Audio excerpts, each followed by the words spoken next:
This is what to expect when an appraiser comes to your home. This video will follow the general timeline of the appraisal inspection, starting from when the appraisal is scheduled to the end of the property visit. To start, when you're scheduling a property appraisal, remember that the average inspection time is about 20 to 30 minutes, but can be as much as an hour or more for custom and complex properties. After the appraisal is scheduled, know that having a clean house is nice but not necessary because appraisers aren't looking at personal items. They are there to inspect the state of the property. When the appraiser comes, you can choose to be there or not, but if people will be in the house, all rooms, including bedrooms and bathrooms, need to be accessible to the appraiser. As the inspection starts, many appraisers begin by measuring and getting exterior photos of your property first, so make sure there is access to the rear yard and into outbuildings such as garages and other on-site dwelling units.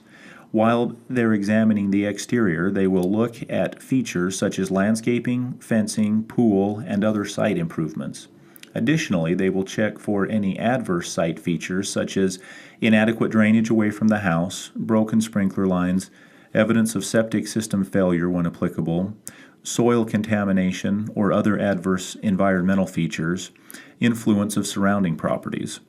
Once they complete their inventory of the exterior, the appraiser will move on to the interior of your property. Remember that the appraiser will need to access all parts of the interior of the house, including all bedrooms, bathrooms, basements, and upper living areas.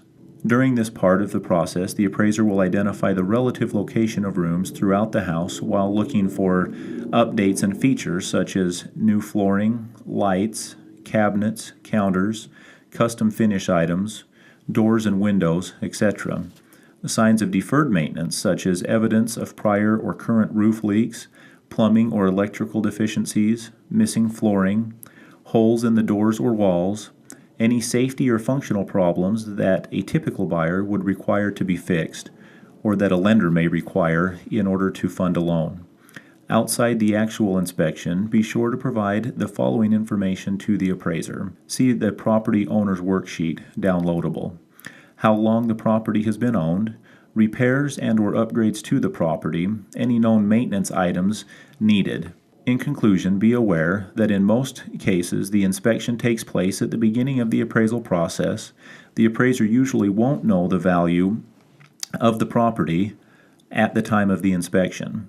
For lending uses, copies of the appraisal must be provided by the lender who engages the appraiser. For non-lending purposes, copies of the appraisal will be delivered to the client and any others directed by the client. If there are questions or disputes about the appraisal, they should be directed to the client that engaged the appraiser. Though the appraiser makes every effort to provide the best service possible, they must remain neutral and unbiased in the valuation. Most of the time spent on completing the appraisal is done outside of the inspection. FHA, USDA, VA, loan appraisal, minimum property requirements. At their core, they are concerned with health and safety issues and the property condition. Additional inspection items include attic and crawl space, the utilities to be turned on and functioning, appliances transferring with the sale to be operational, adequate egress from all bedrooms. Common deficiencies include peeling paint on older homes, inadequate drainage away from the foundation, standing water, inoperable heating and cooling systems or water heaters.